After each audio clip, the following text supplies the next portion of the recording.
Hello नमस्ते सञ्जय मैले नयाँ भिडियो लिएर उपस्थित भएको छु। आजको भिडियोमा मैले Geekvape Obelisk 65 को मोड लिएर आएको छु। पहिला सुरु यसलाई डिसेबल गर्छौं र मेरो भिडियो कस्तो लाग्छ प्लिज लाइक कमेन्ट र शेयर गरिदिनु होला। साथै नयाँ भ्युअर्सहरु मेरो च्यानल भिजिट गर्नुहुन्छ मेरो च्यानल चाहिँ सब्स्क्राइब पनि गरिदिनु होला।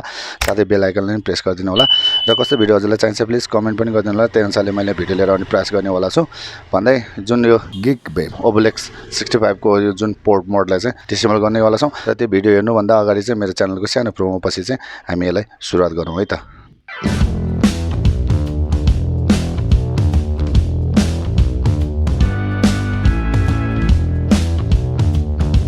अब यसलाई हामीले पहिला सुरु यसलाई डिसेबल गर्नु पर्यो। यो डिसेबल गर्नलाई हामीले टु साइडको चाहिँ रिमुभ गरिरहनु पर्दैन, वान साइडको रिमुभ गर्दा हुन्छ किनभने यसमा वान स्क्रू हुन्छ। वान स्क्रू रिमुभ गरिसकेपछि हामीले पहिला रिमुभ गर्नुपर्ने हुन्छ। यसलाई हामीले प्रेस गर्यो भने यो बाहिर आउँछ र पहिला सुरु हामी यसलाई डिसेबल गरौँ है त। यसलाई डिसेबल गर्नलाई चाहिँ मैले ब्लेड लिएको छु। ब्लेड लिएपछि यसको साइडको माथिबाट यसको माथि कुन भागबाट चाहिँ छिर्छ, यो साइडमा छिर्यो। यस्तो अलि पातला खालको ओपनर पनि लिन सक्छौं र मैले चाहिँ यो लिएको छु। यो चाहिँ जुन ग्लासमा चाहिँ आउँछ यो पेपर चाहिँ हामीले यसमा छिराउनु पर्ने हुन्छ। यसरी चाहिँ हामीले यसमा भित्र छिरेर यसलाई रिमुभ गरौँ। गरिसकेपछि यसमा टाँसेको हुन्छ, यसलाई सर बिस्तारै थोरै यसरी प्रेस गर्दै तानौँ। यसरी गरौँ। गरिसकेपछि यसलाई थोरै हिटिङ दिएर निकाल्दा पनि हुन्छ। यो फाल्कनको 530 को चाहिँ म युज गर्दैछु, निकाल्न सजिलो हुन्छ, इजी हुन्छ।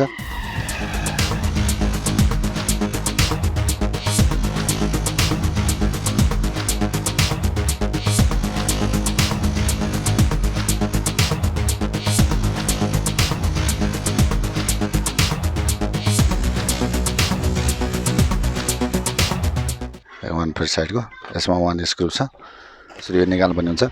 यो निकाल्नलाई यसको माथिपट्टिको साइडमा यसरी छिराइसकेपछि यहाँबाट यसमा यो लगाएपछि अनि बाहिर निकालौँ। हामीसँग चाहिँ यो रिमुभ गर्नलाई चाहिँ यो लिक्विड छैन भने हामीले थोरै हिर्देर पनि निकाल्न सक्छौँ। यो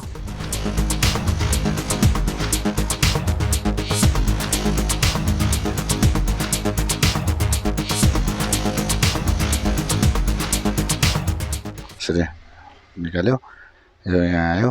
यो यसको फायरिङको बटन यो अन अफ बटन यहाँ राखौँ। यो हामीले फ्रन्टको कभर र यो ब्याक कभर यो कभर निकाल्यौँ। निकालेपछि यो हामीले निकालिरहनु पर्दैन। अब यसमा वान स्क्रू यो टु स्क्रू प्लसमा रहेको छ, यसलाई हामीले प्लस स्क्रू ड्राइभरले खोलौँ। हामीले निकाल्यौँ। जुन यसलाई रिमुभ गर्नलाई चाहिँ यो साइडको जुन यो चार्जिङको यो भाग छ थोरै यसलाई माथि तानौँ र यसरी माथि आयो। आइसकेपछि यसरी माथि आउँछ। यो यसरी चाहिँ हामीले यसलाई डिसेबल गऱ्यौँ। यसमा चाहिँ सबै लिक्विड छ यसरी र यो यसमा नै जुस छ है, म्याक्सिमम जुस छ। यसरी चाहिँ हामीले यसलाई डिसेबल गऱ्यौँ। Geekvape Obelisk 65 को चाहिँ जुन यो डिसेबल गऱ्यौँ। यसरी चाहिँ हामीले इजी तरिकाले चाहिँ यसलाई हामीले डिसेबल गर्न सक्छौँ। यसमा 3 स्क्रू छ, यो सबै प्लसमै छ, यो निक्लियो र यसरी चाहिँ हामीले यसलाई डिसेबल गऱ्यौँ। र मेरो भिडियो कस्तो लाग्छ प्लिज लाइक कमेन्ट र शेयर गरिदिनु होला। साथै नयाँ भ्युअर्सहरु मेरो च्यानल भिजिट गर्दै हुनुहुन्छ भने मेरो च्यानललाई चाहिँ सब्स्क्राइब गरिदिनु होला। साथै बेल आइकन पनि प्रेस गरिदिनु होला।